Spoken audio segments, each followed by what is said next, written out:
கர்த்தருடைய பரிசுத்த வார்த்தைகள். யோவான் எழுதின சுவிசேஷம் 8ஆம் அதிகாரம். இயேசு ஒலிவ மலைக்கு போனார். மறுநாள் காலையிலே அவர் திரும்பி தேவாலயத்திற்கு வந்தபோது ஜனங்கள் எல்லாரும் அவரிடத்தில் வந்தார்கள். அவர் உட்கார்ந்து அவர்களுக்கு உபதேசம் பண்ணினார். அப்பொழுது விபச்சாரத்திலே கண்டுபிடிக்கப்பட்ட ஒரு ஸ்திரீயை வேதபாரகரும் பரிசேயரும் அவரிடத்தில் கொண்டு வந்து அவளை நடுவே நிறுத்தி, போதகரே, இந்த ஸ்திரீ விபச்சாரத்தில் கையும் மெய்யுமாய் பிடிக்கப்பட்டாள். இப்படிப்பட்டவர்களை கல்லெறிந்து கொள்ள வேண்டும் என்று மோசே நியாயப்பிரமாணத்தில் நமக்கு கட்டளையிட்டிருக்கிறாரே, நீர் என்ன சொல்லுகிறீர் என்றார்கள். அவர் மேல் குற்றம் சுமத்துவதற்கான காரணம் உண்டாகும் பொருட்டு அவரை சோதிக்கும்படி இப்படி சொன்னார்கள்.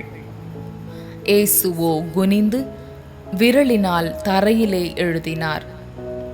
அவர்கள் ஓயாமல் அவரை கேட்டுக்கொண்டிருக்கையில் அவர் நிமிர்ந்து பார்த்து, உங்களில் பாவமில்லாதவன் இவள் மேல் முதலாவது கல் எறியக்கடவன் என்று சொல்லி அவர் மறுபடியும் குனிந்து தரையிலே எழுதினார்.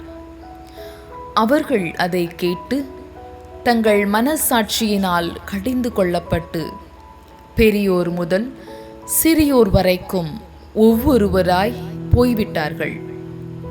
இயேசு தனித்திருந்தார். அந்த ஸ்திரீ நடுவே நின்றாள். இயேசு நிமிர்ந்து அந்த ஸ்திரீயை தவிர வேறொருவரையும் காணாமல், ஸ்திரீயே, உன்மேல் குற்றம் சாட்டினவர்கள் எங்கே?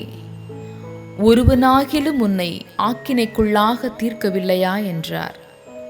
அதற்கு அவள், இல்லை ஆண்டவரே என்றாள். இயேசு அவளை நோக்கி, நானும் உன்னை ஆக்கினைக்குள்ளாக தீர்க்கிறதில்லை. நீ போ, இனி பாவம் செய்யாதே என்றார். மறுபடியும் இயேசு ஜனங்களை நோக்கி, நான் உலகத்திற்கு ஒளியாயிருக்கிறேன். என்னை பின்பற்றுகிறவன் இருளிலே நடவாமல் ஜீவ ஒளியை அடைந்திருப்பான் என்றார்.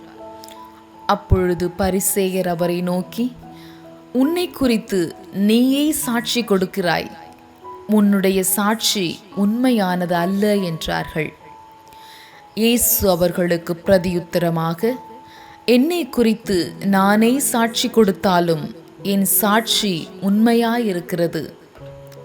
ஏனெனில் நான் எங்கே இருந்து வந்தேன் என்றும் எங்கே போகிறேன் என்றும் அறிந்திருக்கிறேன். நீங்களோ நான் எங்கே இருந்து வருகிறேன் என்றும் எங்கே போகிறேன் என்றும் அறியீர்கள். நீங்கள் மாம்சத்துக்கு ஏற்றபடி நியாயம் தீர்க்கிறீர்கள். நான் ஒருவனையும் நியாயம் தீர்க்கிறதில்லை. நான் நியாயம் தீர்த்தால் என் தீர்ப்பு சத்தியத்தின்படி இருக்கும். ஏனெனில் நான் தனித்திருக்கவில்லை, நானும் என்னை அனுப்பின பிதாவுமாக இருக்கிறோம்.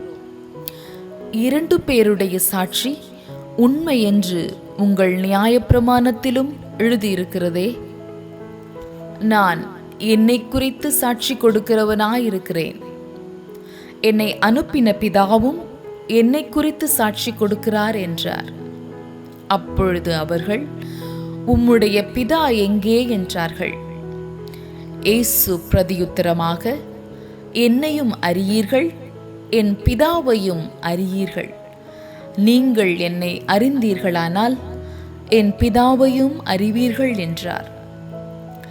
தேவாலயத்திலே இயேசு உபதேசம் பண்ணுகிற போது தருமப்பெட்டி இருக்கும் இடத்தில் இந்த வசனங்களை சொன்னார்.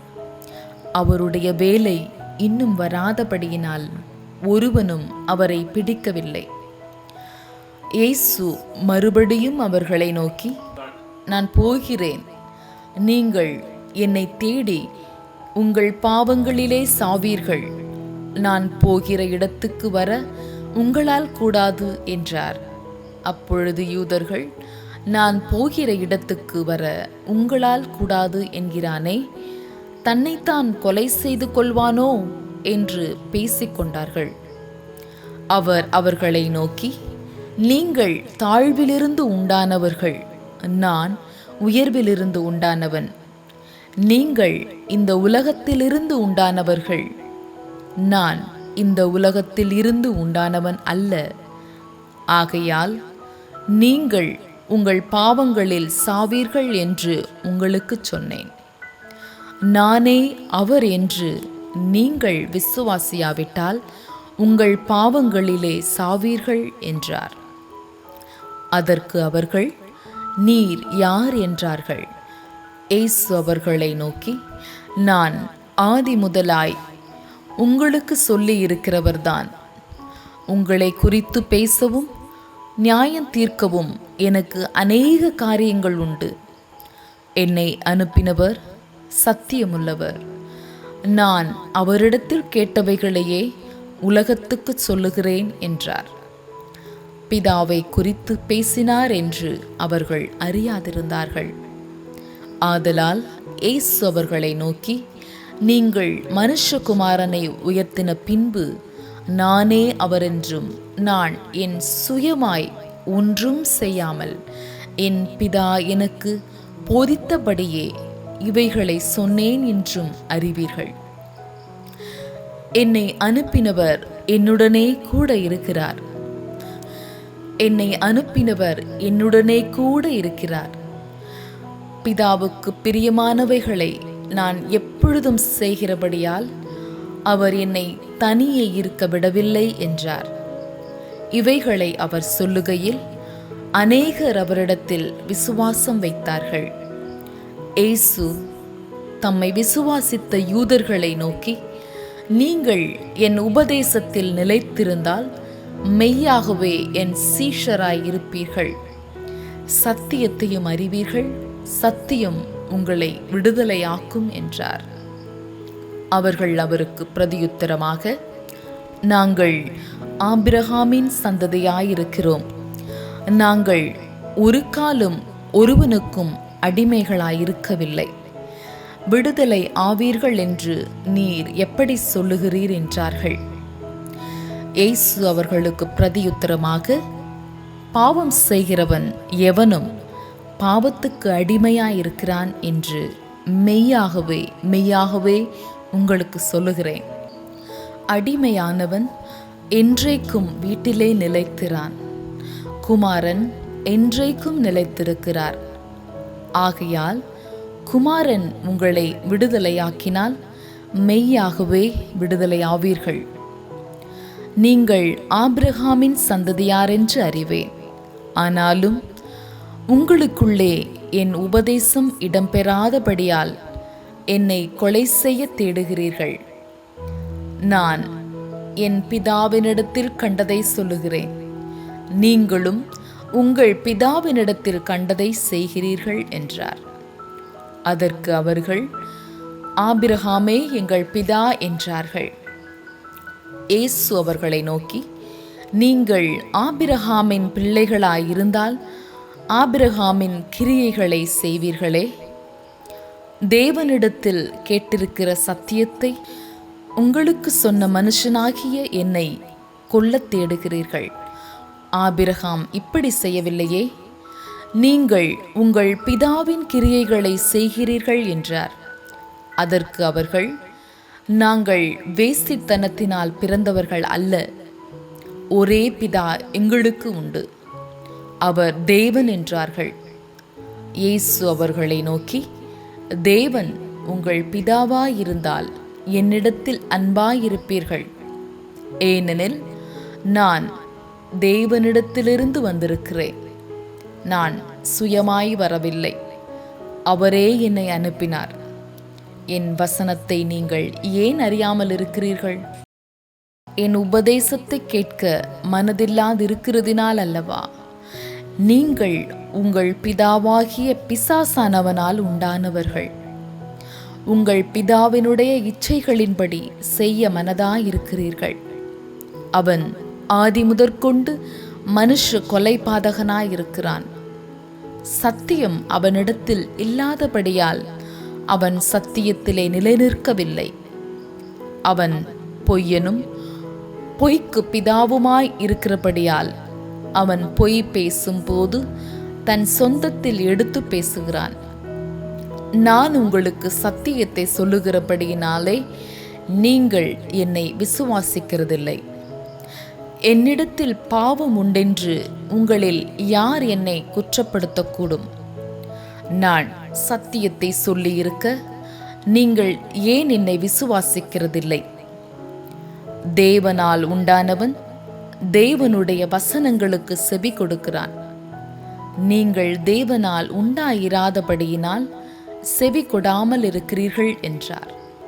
அப்பொழுது யூதர்கள் அவருக்கு பிரதியுத்தரமாக, உன்னை சமாரியன் என்றும் பிசாசு பிடித்தவன் என்றும் நாங்கள் சொல்லுகிறது சரிதானே என்றார்கள். அதற்கு இயேசு, நான் பிசாசு பிடித்தவன் அல்ல, நான் என் பிதாவை கனம் பண்ணுகிறேன், நீங்கள் என்னை கனவீனம் பண்ணுகிறீர்கள். நான் எனக்கு மகிமையை தேடுகிறதில்லை, அதை தேடி நியாயம் தீர்க்கிறவர் ஒருவர் இருக்கிறார். ஒருவன் என் வார்த்தையை கைக்கொண்டால் அவன் என்றென்றைக்கும் மரணத்தை காண்பதில்லை என்று மெய்யாகவே மெய்யாகவே உங்களுக்கு சொல்லுகிறேன் என்றார். அப்பொழுது யூதர்கள் அவரை நோக்கி, நீ பிசாசு பிடித்தவன் என்று இப்பொழுது அறிந்திருக்கிறோம். ஆபிரகாமும் தீர்க்கதரிசிகளும் மரித்தார்கள். நீயோ ஒருவன் என் வார்த்தையை கைக்கொண்டால் என்றென்றைக்கும் மரணத்தை ருசி பார்ப்பதில்லை என்கிறாய். எங்கள் பிதாவாகிய ஆபிரகாமிலும் நீ பெரியவனோ? அவர் மரித்தார், தீர்க்கதரிசிகளும் மரித்தார்கள். உன்னை நீ எப்படிப்பட்டவனாக்குகிறாய் என்றார்கள். இயேசு பிரதியுத்தரமாய், என்னை நானே மகிமைப்படுத்தினால் அந்த மகிமை வீணாயிருக்கும். என் பிதா என்னை மகிமைப்படுத்துகிறவர், அவரை உங்கள் தேவன் என்று நீங்கள் சொல்லுகிறீர்கள். ஆயினும் நீங்கள் அவரை அறியவில்லை. நான் அவரை அறிந்திருக்கிறேன். அவரை அறியேன் என்று சொல்வேனாகில் உங்களைப் போல நானும் பொய்யனாயிருப்பேன். அவரை நான் அறிந்து அவருடைய வார்த்தையை கைக்கொண்டு இருக்கிறேன். உங்கள் பிதாவாகிய ஆபிரகாம் என்னுடைய நாளை காண ஆசையாயிருந்தான், கண்டு களி கூர்ந்தான் என்றார்.